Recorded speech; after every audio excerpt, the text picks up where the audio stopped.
Et c'est le moment de notre chronique culture avec Dominique Chimbakala. 5e jour du Festival du cinéma de Cannes et l'entrée en compétition du film Mon Roi de Mai Wen. Regardez un extrait. Oui, t'as été avec elle? Non, j'ai pas été, je l'ai rencontrée une fois. Arrête, Giorgio, tu peux me dire. Oui, j'ai couché avec elle, oui. Voilà. J'ai couché avec elle, mais je me rappelle plus comment elle s'appelle, tu vois, donc ça veut dire ce que ça veut dire.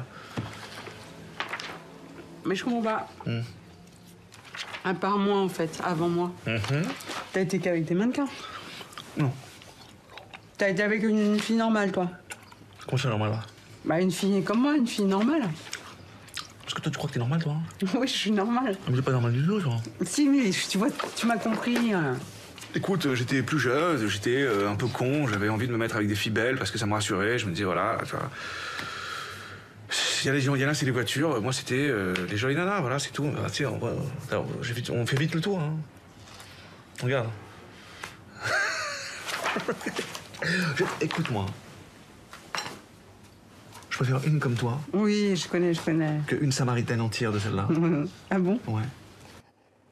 Bonjour Dominique. Alors Bonjour Marion. C'est un extrait de Mon Roi de Mai Wen et on reconnaît tout de suite la façon si particulière de raconter les histoires de la réalisatrice.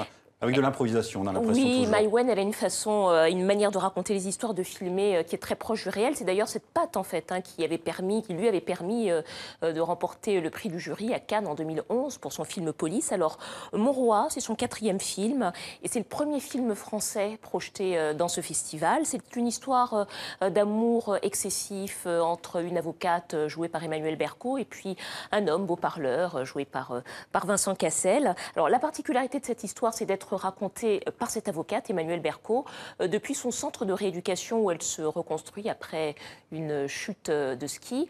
Et c'est un point de vue assez particulier avec lequel s'est amusée la réalisatrice. On l'écoute. L'histoire d'amour, c'est un film que je fais que réécrire depuis 10 ans.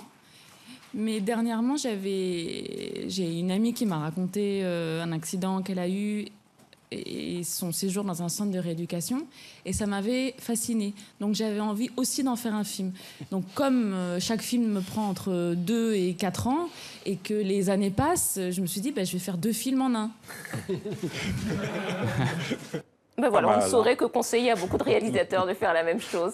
Alors, un autre film, Dominique, en compétition projeté aujourd'hui, c'est Carol, du réalisateur américain Todd Haynes. Absolument. Carol, c'est donc un film, et pour cette fois, il s'est lancé vraiment dans l'adaptation d'un roman sulfureux de Patricia Highsmith. C'est une histoire d'amour entre 2 femmes, une employée d'un grand magasin new-yorkais, une cliente distinguée, jouée par Kate Blanchett, qu'on reconnaît, l'actrice australienne. Très grande dame de la comédie. Alors, c'est une histoire d'amour qui se déroule dans les années 50 et comme toujours, Kate Blanchett est excellente dans ce rôle de séductrice homosexuelle, ce qui a suscité des questions indiscrètes depuis quelques semaines de la part des journalistes et elle y a encore répondu à la conférence de presse. On va écouter Kate Blanchett. De mémoire, à la question « Avez-vous déjà eu des relations avec une femme ?», j'avais répondu oui de nombreuses fois. Mais si vous voulez dire « Avez-vous déjà eu des relations sexuelles avec des femmes ?», la réponse est non, mais ça visiblement n'a pas été relayé dans la presse.